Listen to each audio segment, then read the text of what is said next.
রজব মাসে যদি আমরা ছোট্ট একটি দোয়া পাঠ করতে পারি, আল্লাহ পাক রব্বুল আলামিন আমাদেরকে জীবনের যৌবনের সকল গুনাহ মাফ করে দিবেন। রাতে যত গুনাহ করেছি, দিনে যত গুনাহ করেছি, সকল গুনাহ আল্লাহ সুবহানাহু ওয়া তাআলা আমাদেরকে মাফ করে দিবেন, ক্ষমা করে দিবেন। এবং আল্লাহ পাক ফেরেশতাদেরকে বলবেন যে, ফেরেশতারা, আমার বান্দা এই দোয়াটি কি পাঠ করেছে? বলে, হ্যাঁ, আল্লাহ, আপনার এক বান্দা, এক বান্দি এই দোয়াটি পাঠ করেছে। আল্লাহ পাক রব্বুল আলামিন তখন সাথে সাথে ফেরেশতাদেরকে বলেন, ফেরেশতারা, আমার বান্দায় যেহেতু দোয়াটি পাঠ করে ফেলেছে, আমার বান্দার আমলনামার মধ্যে তোমরা নেকি লিখবা না, আমি নিজেই তাদেরকে নেকি লিখে দেব। সুবহানাল্লাহ। তো রজব মাস চলতেছে, দোয়াটি পাঠ করার চেষ্টা করবেন। মুখস্থ পারেন, মুখস্থ পাঠ করেন। দেখে দেখে পারেন, দেখে দেখে পাঠ করেন। তারপর আমি আপনাদেরকে বলবো, দোয়াটি মিস করবেন না। দোয়াটি যদি মিস করেন, ঠকবেন কসম খোদা। একদম চমৎকার সাজানো গোছানো একটি দোয়া। রজব মাসও পাঠ করেন, রজব মাসের পরের মাসে পাঠ করেন, রমজান মাসে পাঠ করেন। অর্থাৎ এই যে ৩ টা মাসে আমি বলব আপনাকে দোয়াটি বেশি বেশি পাঠ করার জন্য। সকাল বিকেল ৭ বার করে পাঠ করুন। আপনার তো নেকির প্রয়োজন। যারা নেকির প্রয়োজন মনে করেন, যারা সওয়াবের প্রয়োজন মনে করেন, আপনাদেরকে বলব যে দোয়াটি পাঠ করার চেষ্টা করবেন। ইনশাআল্লাহ অনেক, অনেক বেশি বেনিফিট আল্লাহ তাআলা আপনাকে দিবেন। একটু সবর করেন। ভিডিওটি শুরু থেকে শেষ অবধি দেখতে থাকুন। আর হ্যাঁ, এখনো পর্যন্ত যে সমস্ত ভাই-বোন লাইক করেন নাই, অবশ্যই লাইক করে ফেলুন। চ্যানেলটি সাবস্ক্রাইব করে অল নোটিফিকেশন অন করে ফেলুন। সম্মানিত দিনী ভাই-বোন, রজব মাস, এরপরে শাবান, এরপর রমাদান। এই ৩ টি মাস আল্লাহ রাসূল সাল্লাল্লাহু আলাইহি সাল্লাম অনেক, অনেক গুরুত্ব দিতেন ভাই। অনেক গুরুত্ব দিতেন। এগুলো বলে বোঝানো সম্ভব না। আম্মা জান আয়েশা বলেন, হে দুনিয়ার জগতের মানুষ, তোমরা শোনো, আমি সবসময় রাসূলুল্লাহ সাল্লাল্লাহু আলাইহি ওয়াসাল্লামকে দেখতাম রজব, শাবান, রমাদান এই মাসগুলোতে আল্লাহর রাসূল সবসময় ইবাদত বন্দেগীতেই মশগুল থাকতেন। একসময় উনি বলেন, আমি যখন নবী আলাইহিস সালাতু ওয়াস সালামের কাছে জানতে চাইলাম, তখন নবীজি বললেন, আমাকে রমাদান মাসের জন্য তিনি প্রস্তুত নিতেছিলেন। আমরা প্রত্যেকটা জিনিসের প্রস্তুত গ্রহণ করি। বাজারে যাওয়ার সময় আমরা প্রস্তুত গ্রহণ করি। আমরা বিভিন্ন অনুষ্ঠানে গেলেও প্রস্তুতি নিয়ে যাই। একবেলা খাবারের দাওয়াত খাইতে যাই আত্মীয়-স্বজনদের বাড়িতে, তখনও কাপড়-চোপড় চেঞ্জ করে যাই, পরিবর্তন করে যাই। আপনি বেশিদিন আত্মীয়র ঘরে থাকেন না, একবেলা খাবার খাইতে যান। ঠিক না? অনেক সিস্টেম পরিবর্তন করেন, কাপড় চেঞ্জ করে যান, মাথায় তেল লাগান, গোসল করে যান। কেননা সমাজের মানুষ থাকবে ওখানে। আপনাকে বিভিন্ন মানুষ দেখবে, তারা কি বলবে, এজন্য নিজেকে নিজে একটু সাজগোজ করে রাখার চেষ্টা করেন, রাইট? হে মেরে দোস্ত, আমি আপনাকে বলবো, শুনেন, আপনি যদি একবেলা খাবার খাইতে যাচ্ছেন, যদি নিজের ভিতরে পরিবর্তন আনতে চেষ্টা করেন, সাজগোজ করে প্রস্তুতি নিয়ে যেয়ে থাকেন, আপনার সামনে রমাদান মাস আসতেছে, যে রমাদান মাসে আল্লাহ পাক রব্বুল আলামিন জাহান্নামের সকল দরজা বন্ধ করে ফেলেন, জান্নাতের সকল দরজা খুলে দেন, সকল শয়তানদেরকে রব্বুল আলামিন বন্দী করে রাখেন। ওইরকম একটা মাস আপনার সামনে আসতেছে, অথচ আপনি এক বিন্দু পরিমাণ প্রস্তুতি নিতেছেন না। আগে যেভাবে ছিলেন ওইভাবে সময়টা কাটাইতেছেন। তাহলে আপনি আমাকে বলুন তো, আপনি কি ভালো মানুষ, ভালো ঈমানদার নাকি অন্য লেভেলের ঈমানদার?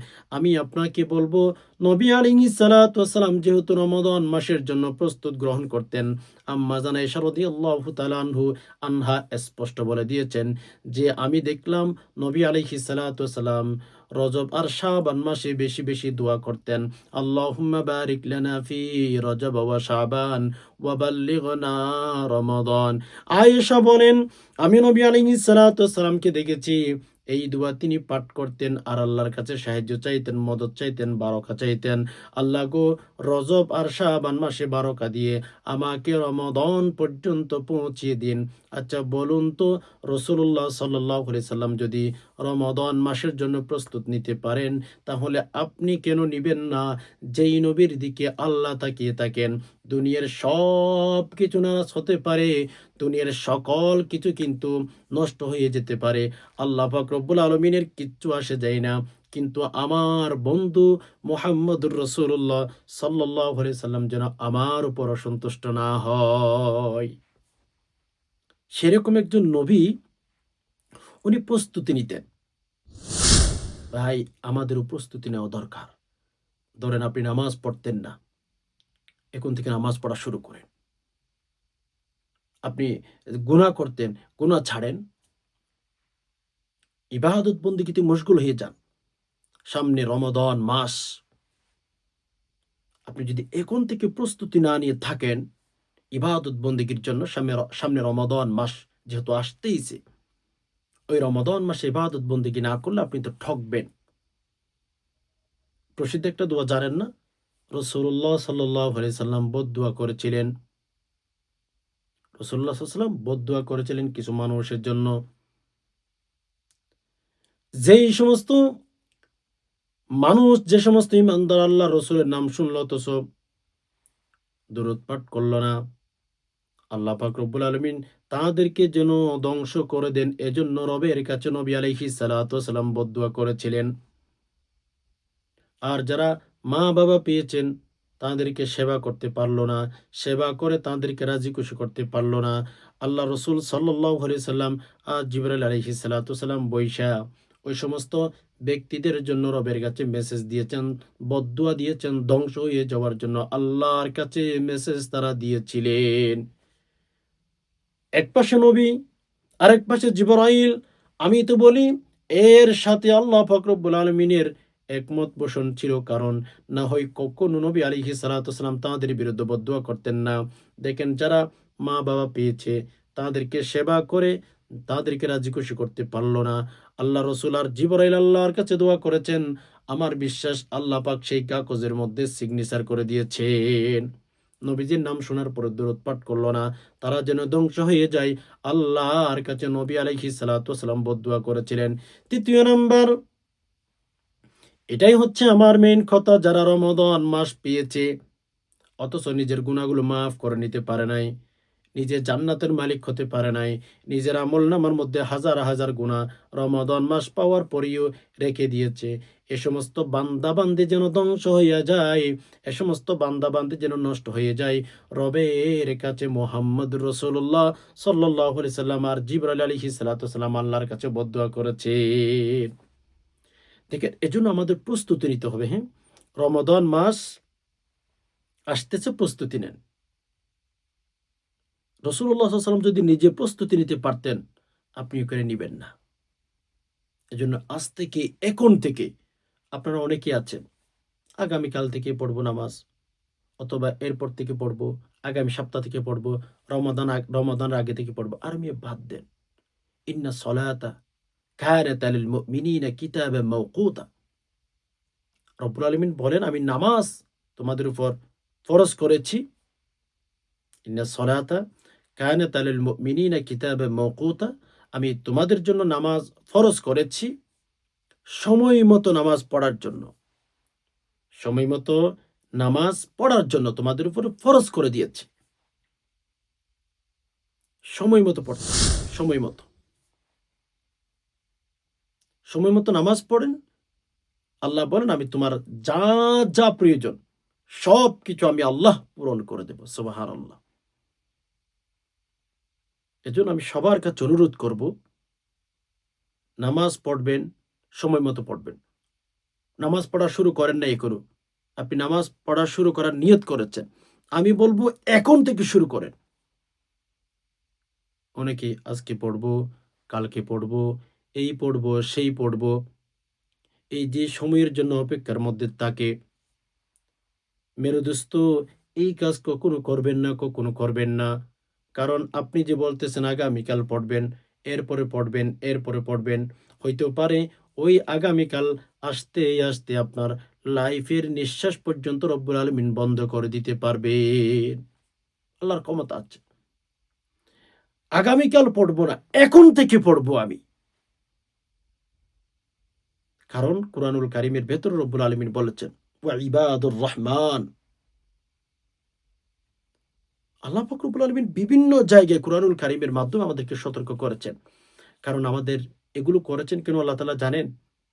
আমি তো একটা কথা বারবার আপনাদেরকে বলি, রাইট? আমরা সবাই যদি আবু বকর সিদ্দিক রাদিয়াল্লাহু তাআলা আনহু হয়ে যাই, ইবাদত বন্দেগী করতে, করতে, করতে, করতে আমরা সবাই আবু বকর সিদ্দিক রাদিয়াল্লাহু তাআলা আনহু হয়ে গেলাম। আপনি বলবেন, হুজুর আমরা কি আবু বকর সিদ্দিক হতে পারবো? আরে ভাই, কোরআন হাদিসে দেখান যে এমন কোন তথ্য এসেছে যে আবু বকর সিদ্দিক কেউ হতে পারবে না। বুঝতে পেরেছেন? একথা এসেছে কোরআন হাদিসে, আনা খাতামান নবী লা নবিয়্যা বাদি। রাসূল বলেছেন আমি শেষ নবী, আমার পর আর কোন নবী আসবে না। এটাই নবীজি বলেছেন। কিন্তু আপনি এই কথা আমাকে কোথাও দেখাইতে পারবেন যে কোন ব্যক্তি আবু বকর হতে পারবে না? এরকম কোথাও আপনি আমাকে দেখাইতে পারবেন না। তাহলে মানুষ চেষ্টা করলে রাস্তায় কোনো কুলো আছে। আমি কথার কথা আপনাদেরকে বললাম, আমরা সবাই আবু বকর হয়ে গেলাম। আমরা সবাই ইবাদত বন্দেগী করতে, করতে নামাজ, রোজা, ইবাদত বন্দেগীতে মশগুল থাকতে, থাকতে মনোযোগী হতে, হতে মেরে দোস্ত আমরা সবাই আবু বকর সিদ্দিকের মতো হয়ে গেলাম। আবু বকর সিদ্দিকের মতো হয়ে গেলে আল্লাহ পাক রব্বুল আলামিনের কোনো ক্ষতি নাই, কোনো ক্ষতি নাই, কোনো ক্ষতি নাই। আপনি যদি আবু বকর সিদ্দিক হয়ে যান, তাহলে আপনারই উপকার, আপনারই লাভ হবে। আপনি জান্নাতে যাবেন, আর কেউ যাইতো না। আপনি ভালো হলে আপনি যাবেন, আপনারই উপকার। সবাই যদি আবু জাহেল হয়ে যায়, দুনিয়ার মধ্যে যে সমস্ত মানুষ বসবাস করে, সবাই যদি আবু জাহেল হয়ে যায়, উতবা সাইবা হয়ে যায়, আল্লাহ মাফ করুক আমাদেরকে, কথাটা বুঝাবার জন্য বলছি। আল্লাহ পাক রব্বুল আলামিনের এক বিন্দু পরিমাণ ক্ষতি হবে না। এক বিন্দু পরিমাণ ক্ষতি হবে না। তাহলে আপনি ভালো হলে, আপনি ইবাদত বন্দেগী করলে আপনারই লাভ। আমি ইবাদত বন্দেগী করলে আমারই লাভ। তবে নেকি ছাড়া কিচ্ছুর পরিচয় চলবে না। কসম খোদা। ও বললাম না, এক সময় আপনাদেরকে বলেছিলাম, ফাতেমা রাদিয়াল্লাহু তাআলা আনহার ঘরে নবী আলাইহিস সালাতু ওয়াসালাম ফজর সময় যাইতেন। রাসূলের মেয়ে নবী আলাইহিস সালাতু ওয়াসালাম ফাতেমা এবং আলীর ঘরের দরজায় গিয়ে টোকা দিতেন। ফাতেমা ইয়া আহলাল বাইত, টোকা দিতেন দরজায়। হাদিসে এসেছে, হে ফাতেমা, আলী কোথায় মা? উঠে যাও, ফজর নামাজের সময় হয়ে গেছে মা। ফজর নামাজ পড়তে হয়, ফজর নামাজের সময় হয়ে গেছে মা। আর ঘুমের ঘরে থাইকো না। চিন্তা করেন, ফজর নামাজের সময় রসুলের নিজের মেয়ের কাছে যাইতেন। তাহলে এখান থেকে বোঝা যায় স্পষ্ট, আপনি যেই ঘরে জন্মগ্রহণ করেন না কেন, আপনি যেই সোসাইটিতে থাকেন না কেন, আপনার কোয়ালিটি যেমনই হোক না কেন, আপনি সাদা হতে পারেন, কালো হতে পারেন, দেন আপনার নেকির প্রয়োজন। ফাতেমা আলীর স্ত্রী, নামাজের জন্য ডাকতেন রসুল। হাসান হোসেনের আম্মা যান, তারপর নামাজের জন্য নবীজি ডাকতেন। নবী আলাইহিস সালাতু ওয়াসসালামের নিজের মেয়েই, তারপরেও কিন্তু নেকির প্রয়োজন, সওয়াবের প্রয়োজন। নেকি ছাড়া এই জগতে, টাকা ছাড়া যেমন কিচ্ছু চলে না। আপনার কাছে টাকা থাকলে যা মন চাই তাই করতে পারেন। দেশে ভ্রমণ করতে পারেন, বাহিরে ভ্রমণ করতে পারেন। কিন্তু আপনি কি জানেন, আপনার কাছে যদি নেকি থাকে, কাল কিয়ামতের ময়দানে কেউ আপনাকে ঠেকাইতে পারবে না। আপনার কাছে টাকা আছে পৃথিবীতে, আপনি যা মন চাই তাই করেন। হুম। তেমনিভাবে যখন আপনার কাছে নেকি থাকবে, আপনার মন মতো চলতে পারবেন। এজন্য আমাদের এক বুজুর্গ বলতেন, ছোট্ট একটা জীবনে একটু আমরা স্যাক্রিফাইস করে যদি চলতে পারি, আল্লাহর মন মতো করে যদি চলতে পারি, ইনশাআল্লাহ আমাদের এমন একটা সময় আসবে, আমাদের মন মতো আমরাই চলবো পরকালে। আমরা যা চাইবো আল্লাহ আমাদেরকে দিয়ে দিবেন। নেকির প্রয়োজন আছে, নেকির প্রয়োজন, নেকি ছাড়া কিচ্ছু চলে না। এজন্য যদি সমুদ্রের মধ্যে নৌকা চালাইতে চান পানি লাগবে। আর আপনি যদি নৌকা চালাইতে চান সেই নৌকার মধ্যে, সেই নৌকা যেখানে চালাবেন ওখানে পানি নেই, নৌকা তেমনি ভাবে চালাইতে পারবেন না। মেরে আজিজও, আপনি যখন দুনিয়া থেকে বিদায় হয়ে যাব, আমরা যখন কবরে চলে যাব, নেকি যদি পেয়ে থাকি তাহলে আমরা কিন্তু কবরে শান্তি পাবো। নেকি ছাড়া কবরে কোনো দিন শান্তির আশা করা যায় না। নেকি ছাড়া কোনো দিন শান্তিতে থাকা যায় না। আপনি যেই সোসাইটির হন, আপনার পরিচয় যেমনই হোক না কেন, নেকি লাগবে। দেখুন কিয়ামতের ময়দানে যখন কোনো বান্দা উঠবে, একজন বান্দার আমলনামার মধ্যে নেকিও নাই, গুণও নাই, সওয়াবে নাই, গুণও নাই। একজন ব্যক্তির আমলনামার মধ্যে কোনো নেকি নাই, কোনো গুনাহ নাই। আল্লাহ পাক রব্বুল আলামিন ওই বান্দাকে জান্নাতে ঢুকিয়ে দিবেন। বলে কেন? জাহান্নামেই যেতে চাইলে গুনাহ লাগবে। দেখেন, গুনাহ না করাটাও কত উত্তম। সওয়াবের কাজ না করাটাও, সওয়াবের কাজ আপনি করতে পারেন নাই কিন্তু গুনাহের কাজ করেন নাই। সওয়াবের কাজ করতে পারেন নাই, আপনি গুনাহের কাজও করেন নাই, সমান সমান। আর জাহান্নামে নিক্ষেপ করতে চাইলে তো গুনাহ লাগবে, এখন গুনাহই নাই। আল্লাহ পাক বলবেন, যা যা বান্দা তুই জান্নাতের ভেতরে চলে যা, নেকি লাগবে। এজন্য আজকে আমি যে দোয়াটি শিখিয়ে দেব, আমরা সবাই জানি আমরা যখন একটা নেকির কাজ করি ফেরেশতারা নেকি লিখতে থাকে। তো আমাদের যে দোয়াটি আজকে আমরা এখন শিখব, যখন দোয়াটি পাঠ করব ফেরেশতারা নেকি লিখার জন্য আমলনামার মধ্যে লাইন করে। আল্লাহ বলেন, আমার বান্দা কি ওই দোয়াটি পাঠ করছে? বলে হ্যাঁ। ফেরেশতারা এই শব্দগুলো আমার বান্দা উচ্চারণ করছে? বলে হ্যাঁ, আল্লাহ উচ্চারণ করেছেন। তাহলে থামো, তোমরা আমার বান্দার আমলনামার মধ্যে নেকি লিখো না, আমি লিখবো, আমি কুদরতি হাতে লিখে দেবো তাদেরকে। কত নেকি দিবেন, সুবহানাল্লাহ। অর্থাৎ আল্লাহ পাক রব্বুল আলামিনকে যদি খুশি করতে চান, রজব আর শাবান এই দোয়াটি পাঠ করেন, ইনশাআল্লাহ এত নেকি পাবেন, আল্লাহ তো আল্লাহর মতো করে দিবেন। দুনিয়ার মা বাবা মা বাবার মতো করে দেয়, দুনিয়ার চেয়ারম্যান মেম্বারের মতো করে দেয়, দুনিয়ার এমপি মন্ত্রী তাদের মতো করে দেয়। আল্লাহ পাক রব্বুল আলামিন আল্লাহ পাকের মতো করে দিবেন ইনশাআল্লাহ। এই জন্য দোয়াটি রজব মাসে সকাল বিকেল 7 বার করে পাঠ করুন, ইনশাআল্লাহ আল্লাহ খুশি হয়ে যাবে, জাহান্নাম থেকে মুক্তি পাবেন। দোয়াটি কি আপনারা স্কেল লক্ষ্য করুন, সহি শুদ্ধ করে পাঠ করার চেষ্টা করবেন। আল্লাহুম্মা লাকাল হামদ কামা ইয়ানবাগি লিজালালি ওয়াজহিক ওয়া আযীমি সুলতানিক। আল্লাহুম্মা লাকাল হামদ কামা ইয়ানবাগি লিজালালি ওয়াজহিক ওয়া আযীমি সুলতানিক। বাস এই দোয়াটি। আল্লাহ বলেন, আমি নিজ হাতে কুদরতি হাতে তার আমলনামার মধ্যে নেকি লিখব। যদি নেকির প্রয়োজন মনে করেন, আল্লাহ পাক রব্বুল আলামিনকে যদি খুশি করতে চান, দোয়াটি পাঠ করেন। ইনশাআল্লাহ মরবেন, জান্নাতে পাবেন, জীবনের যৌবনের সকল গুনাহ আল্লাহ তাআলা ক্ষমা করে দিবেন। আশা করি বিষয়টি বুঝতে পেরেছেন। রব্বুল আলামিনের কাছে দোয়া করি, আল্লাহ যে সমস্ত ভাই বোন কথাগুলো শুনছেন, ইসলামের কথাগুলো, ধর্মের কথাগুলো, আল্লাহ সবাইকে শান্তিতে রাখুন, নিরাপদে রাখুন, আমিন।